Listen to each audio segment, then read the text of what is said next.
Hello children, welcome to असा education. बच्चों, आप ये जो पिक्चर दी हुई है इसे जरा ध्यान से देखो।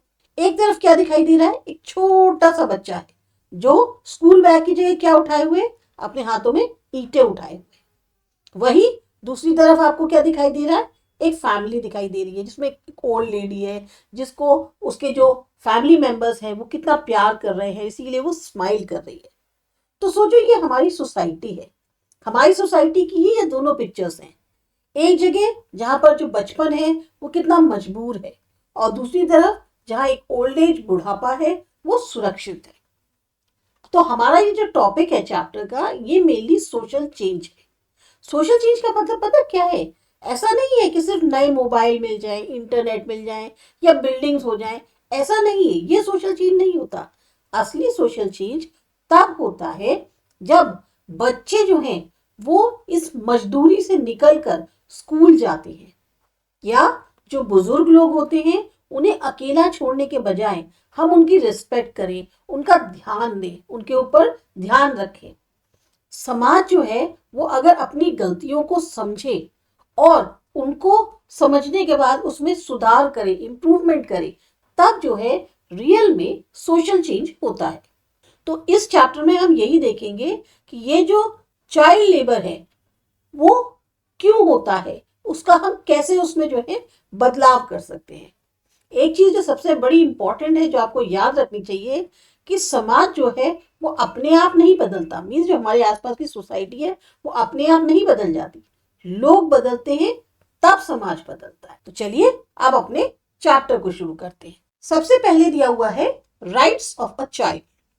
जो बच्चे होते हैं उनके क्या अधिकार होते हैं? पहला है राइट टू इक्वालिटी। हर बच्चे के पास अधिकार है कि वो बिना किसी भेदभाव के अपनी जिंदगी जी सकता है, यानी कि ना उसके कास्ट, कलर, लैंग्वेज या नेशनैलिटी के आधार पर उसके साथ कोई भेदभाव किया जाए। दूसरा अधिकार है राइट टू फैमिली केयर। बच्चों की जो है प्रॉपरली देखभाल करनी चाहिए उनके पेरेंट्स के द्वारा, और उनको अपने से, जब तक कोई बहुत ही ज्यादा स्ट्रॉन्ग रीजन ना हो, उनको अपने से अलग नहीं करना चाहिए। Right to education. हर बच्चे का अधिकार है कि उसको एजुकेशन मिले ताकि वो अपनी पर्सनालिटी और अपने फ्यूचर को डेवलप कर सके। Right to healthy life. बच्चों का अधिकार है कि उन्हें एक स्वस्थ जीवन जीने को मिले, वो भी जो है खूब गेम्स को एंजॉय करें, उनको भी जो है मनोरंजन मिले। Right to culture and religion. बच्चे अपना जो भी उनका कल्चर है, अपनी संस्कृति, अपने रिलीजन को फॉलो करें, उसका उनको पूरा अधिकार है। फिर इसी तरह से राइट टू प्रोटेक्शन। कोई भी फिजिकल, मेंटल टॉर्चर हो, ड्रग्स है, पनिशमेंट है, हार्म है, इन सब से बच्चों को प्रोटेक्ट करना चाहिए। अब आपने देखा होगा छोटे छोटे बच्चे जो है कैसे वो मजदूरी करते हैं, वहां उनके साथ कई बार जब वो नहीं कर पाते हैं तो उनको लोग मारते भी हैं, उनके कितनी चोट वगैरह लगी होती है। तो ये सब क्या है? ये बच्चों के अधिकार में नहीं आता। बच्चों के लिए अधिकार जो है वो इस तरीके की, उनको इन सब चीजों से दूर रखना चाहिए। Right to basic needs and security. हर बच्चे का अधिकार है कि उसको जो है एक बेहतर लिविंग कंडीशन मिले ताकि उसका फिजिकल, मेंटल, मॉरल और सोशल डेवलपमेंट हो सके। आप लोग खुद सोचो, क्या आपने बच्चे आसपास अपने ऐसे देखे हैं जिनको जो हम राइट्स पढ़ रहे हैं वाकई में उनको वो मिलती है? Protection against exploitation and atrocities. Child abuse क्या होता है? बच्चे जो है ना बहुत ही सेंसिटिव होते हैं, संवेदनशील होते हैं। अगर आप किसी भी बच्चे को, चाहे फिजिकली हो चाहे मेंटली हो, उसको परेशान करते हो, उसको चोट पहुंचाते हो, तो उसे चाइल्ड अब्यूज कहते हैं। बीटिंग यानी मारना, धमकाना, उसकी बेइज्जती करना, उसको जो है ह्यूमिलिएट करना, छोटा दिखाना, उसके खिलाफ जो है आप बैड लैंग्वेज यूज कर रहे हैं, ये सब क्या है? ये सब अब्यूज। वही सेक्सुअल हैरेसमेंट, वायलेंस, ये ऐसे सीरियस क्राइम्स हैं जो बच्चों के साथ होते हैं, और ये सब चीजें बिल्कुल भी नहीं होनी चाहिए। बच्चे बहुत सेंसिटिव होते हैं। बचपन में अगर उनके साथ कोई भी ऐसी घटना होती है जो उनको काफी ज्यादा अफेक्ट करती है, तो वो लाइफ लॉन्ग उनके माइंड से नहीं निकलती। और छोटे छोटे बच्चे इतने सीधे होते हैं, उनको कुछ पता नहीं होता उनके साथ क्या हो रहा है, उनको मार रहे हैं, उनको पीट रहे हैं, उनको कुछ नहीं समझ में आता। लेकिन हम लोग का ये फर्ज बनता है कि हम ये सब चीजें ना करें। पर होता ऐसा क्यों है? कई बार होता है कि बच्चों का जो एक्सप्लॉइटेशन यानी शोषण होता है उन लोगों के द्वारा होता है जो लोग उन्हें जानते हैं, रिलेटिव्स, नेबर्स, फ्रेंड्स, यहाँ तक कि पेरेंट्स। तो बच्चे क्या होते हैं, वो डर जाते हैं और साथ ही साथ उनको इतनी अंदर से एक शाइनेस फील होती है कि वो खुल के किसी के सामने बोल भी नहीं पाते कि उनके साथ कुछ गलत हो रहा है। तो ऐसे में हम लोगों को क्या करना चाहिए? हम भी, वो बच्चे भी समाज का हिस्सा हैं, तो एक हम लोग भी सोसाइटी में रहते हैं, तो हम लोगों को उनके प्रति क्या करना चाहिए?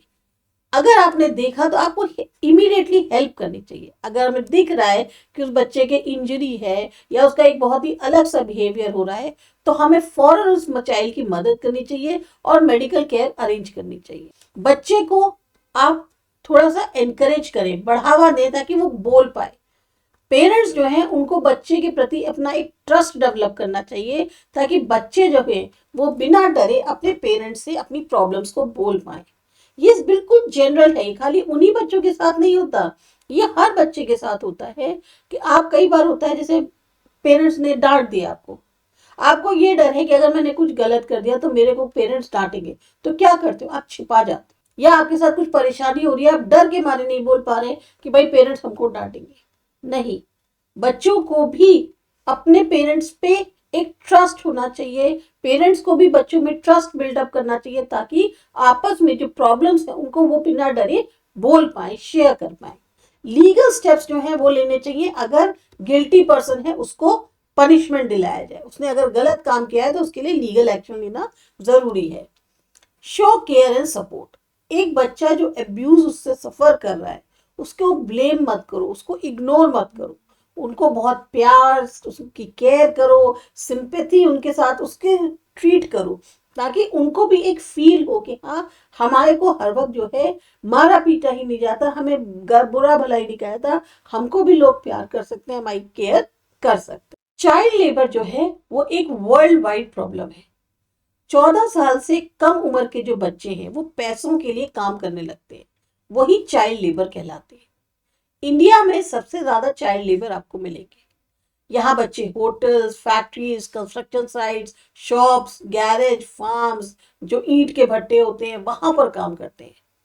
यहाँ तक कि आपने देखा होगा कुछ बच्चे भीख मांग रहे होते हैं सड़कों पे, क्या कहते हैं, जैसे गाड़ियां साफ करनी है, रोड्स पे झाड़ू मार रहे हैं या न्यूज़पेपर बेच रहे हैं, प्लास्टिक कलेक्ट कर रहे हैं, ये सब आता है चाइल्ड लेबर के अंदर। निग्लेक्टेड चाइल्ड क्या होते हैं? निग्लेक्टेड चाइल्ड मतलब आप जिनको आप ध्यान ही नहीं दे रहे हो, वो बच्चे होते हैं जिनको प्रॉपर केयर, फूड, एजुकेशन या लव नहीं मिलता। उनके पास ना तो रहने की छत होती है, ना फैमिली सपोर्ट होता है। ऐसे बच्चे जो हैं वो बहुत ज्यादा चांसेस होते हैं उनके कि उनका शोषण हो या वो खुद जो है कोई क्राइम कर बैठे। अब जैसे आप अगर सोचो कि अचानक से भूकंप आ जाता है, कितने लोग तबाह हो जाते हैं, किसी किसी की तो पूरी फैमिली खत्म हो जाती है। ऐसे में वो जो बच्चे रह जाते हैं वो कैसे सरवाइव करें? कोई उनको देखने वाला नहीं। अगर कुछ ऐसा तो नहीं है हर बच्चा शेल्टर केयर में चला जाता है, कुछ बच्चे ऐसे होते हैं जो रह जाते हैं, नेबर्स हो या जो रिलेटिव्स हैं वो रख तो लेते हैं पर उनकी केयर नहीं करते। तो जो चाइल्ड लेबर होती है उसके कारण क्या है? एक तो गरीबी, पैसा नहीं है फैमिली के पास, पेरेंट्स पढ़े लिखे नहीं हैं, फैमिली प्रॉब्लम्स हैं, बड़े बेरोजगार हैं, बहुत ज्यादा बड़े फैमिली का साइज बड़ा है, ऑर्फन हैं, होमलेस बच्चे हैं जिनको मजबूर किया जा रहा है कि वो फूड और शेल्टर के लिए काम करें। यही सब कारण होते हैं जो बच्चे जो है चाइल्ड लेबर में फंस जाते हैं या उसके लिए काम करते हैं। रीजंस क्या है कि ज्यादा से ज्यादा डिमांड है चाइल्ड लेबर की? सबसे पहला है चीप लेबर, सबसे सस्ती लेबर है। बच्चों को पैसे क्या होते हैं, जितने बड़ों को पैसे दिए जाते हैं उतने थोड़ी देते हैं, थोड़े से पैसे दे देंगे, काम पूरा बड़ों जैसा कराते हैं। दूसरा, वो प्रोटेस्ट नहीं करते, बहुत ज्यादा विरोध नहीं करते, वो अनऑर्गेनाइज होते हैं और अपनी आवाज नहीं उठाते। फिर उनसे ज्यादा से ज्यादा काम लिया जाता है, पैसा कम दिया जाता है। ओनर्स जो है उनको खूब लंबे लंबे समय तक काम कराते हैं पर पैसा बहुत थोड़ा सा देते हैं। दूसरी चीज, बहुत आसानी से बच्चे मिल जाते हैं। चाइल्ड वर्कर्स जो है इजीली अवेलेबल है और बहुत ज्यादा क्वांटिटी में अवेलेबल है। जो गांव के इलाके हैं वहां पे एजुकेशन की कमी है क्योंकि पुअर स्कूलिंग फैसिलिटीज हैं, इसलिए बच्चे जो उनके पेरेंट्स होते हैं वो काम पर भेज देते हैं। तो इन सब के कारण बच्चों का जो बचपन है, उनकी एजुकेशन है, वो सब खत्म हो जाती है और इवन वो जो है क्राइम तक में इन्वॉल्व हो जाते हैं। अब चाइल्ड लेबर को खत्म करने के लिए रेमेडीज क्या क्या है? जो लॉ है वो हमारी कहती है कि प्रोहिबिट करो चाइल्ड लेबर। कोई भी बच्चा 14 साल से कम उम्र का जो है फैक्ट्रीज में या किसी जॉब में नहीं लगाया जा सकता। लीगल एक्शन, स्ट्रिक्ट पनिशमेंट दिया जाएगा एम्प्लॉयर्स को अगर वो इस कानून को ब्रेक कर। राइट टू एजुकेशन, गवर्नमेंट जो है वो फ्री एजुकेशन देती है उन बच्चों को जो 14 साल से कम उम्र के होते हैं। प्रोटेक्शन ऑफ चाइल्डहुड, चाइल्डहुड जो है उसको एक्सप्लॉइट नहीं किया जा सकता या बच्चों को जो है एक्सप्लॉइट नहीं किया जा सकता और उनको जो है प्रॉपर केयर और सिक्योरिटी दी जानी चाहिए। फ्री और कंपलसरी एजुकेशन 2009 की जो लॉ है उसके अनुसार गवर्नमेंट ने एक कानून बनाया 2009 में जिसमें 6 से 14 साल तक के बच्चों को फ्री और कंपलसरी एजुकेशन देना जरूरी है। तो अभी तक तो हमने बात करी बच्चों की। अब सेम हमारी जो दूसरी इमेज थी वो किसकी थी? एल्डर लोगों की, या ऐसे एल्डर्स जो हेल्पलेस हो। ओल्ड एज जो है वो बहुत ही नेचुरल है और एक दिन हर कोई बूढ़ा होगा।